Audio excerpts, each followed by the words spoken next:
You wake up, promise yourself you're done, and you mean it. You might even feel highly motivated all day long.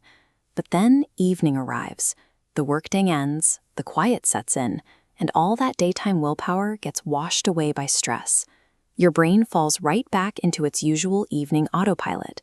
This flow diagram illustrates exactly why that happens. Your brain is running a biological habit loop. A cue, like 5 p.m. stress, triggers a learned routine, which is drinking. That routine then delivers a predictable reward, temporary relief.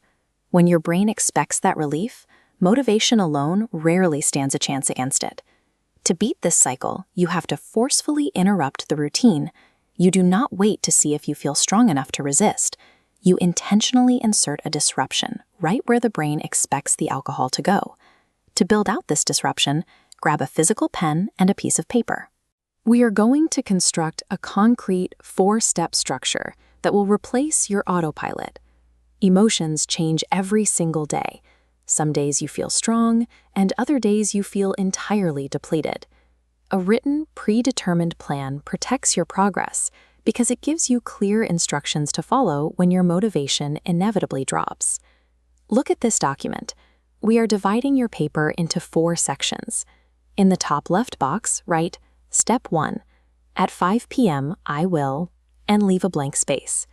Here, you need to identify one specific physical action you will execute the exact second your normal evening routine would usually start. Make this action simple and immediate. Change clothes as you walk in. Leave the kitchen for 10 minutes. Make a non-alcoholic drink first. Or step outside for a walk. Most evening drinking happens in the same chair, at the same time, under the same conditions. Executing an immediate physical disruption forces your brain to process a new environment, preventing it from seamlessly launching its expected sequence. By seizing control of these first 10 minutes, you create a window of clarity before the evening fully sets in, making the transition toward your new routine feel more manageable. Next, you need to ask yourself what feeling drinking was actually giving you. Nightly drinking is rarely about the alcohol itself. It is usually a desire for comfort, relief, or a way to switch off your mind. This split-screen chart demonstrates the emotion-to-action match framework. You map your negative emotion directly to a healthy alternative. If your trigger is stress, the action is a hot shower. If it is loneliness, you text a friend. If it is boredom, you start an audiobook. People often fail here because they pick a healthy habit that ignores their actual emotional need. Drinking a glass of water won't solve loneliness. Eating a carrot won't cure mental exhaustion. Your replacement activity must target the specific feeling you are missing. Let's put that on the page. In the top right box, write Step 2. To feel your specific emotion, I will, and fill in the blank with your matching activity. Surviving the evening requires actively replacing the emotional comfort of the habit. If you remove the wine but keep the exact same exhausted, depleted evening routine, the cravings will only get louder until you give in. Even with a good distraction, cravings will surface. They feel incredibly urgent in the moment. But biologically, cravings are temporary waves. They peak, and within a short period of time, they fade. This brings us to the 20-minute delay rule. As the timer shows, your only job during a craving is to wait 20 minutes. Don't argue with yourself or suppress the thought. Simply refuse to decide until the clock runs out. Keep your actions low effort. Drink a large glass of water. Eat something substantial. Physically move to a different room. You just need to run down the clock. In your bottom left box, write Step 3. When a craving hits, I will wait 20 minutes and then list your specific delay action. Telling yourself you can never drink again causes massive psychological pressure. Telling yourself you just have to wait 20 minutes makes the current urge entirely manageable. You only ever have to survive the current wave. Many nightly drinkers wake up frustrated, wishing they had made better choices the night before. To reverse that cycle, you have to engineer a calm, deliberate end to your evening.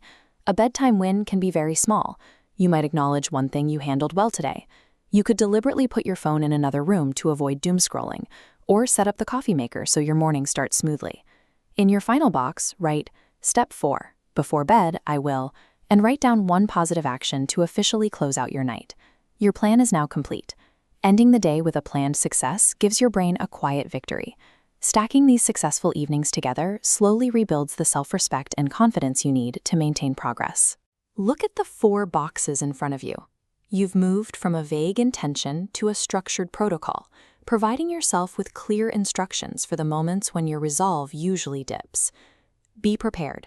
The first few alcohol-free evenings will feel uncomfortable. When alcohol has been part of your routine for years, a new plan will feel restless, emotionally flat, and highly unfamiliar at first. That discomfort does not mean your plan is failing. It is a purely mechanical symptom of your brain adjusting to a different structural pattern. The familiarity will come later. Take your written plan and put it somewhere visible immediately. Stick it on your refrigerator door, tape it to your bathroom mirror, or make it your lock screen. Keep it ready for deployment. Sustainable habit change happens through relentless repetition of the structure. You stop waiting for the perfect day where you feel fully motivated, and you simply execute the steps, one evening at a time.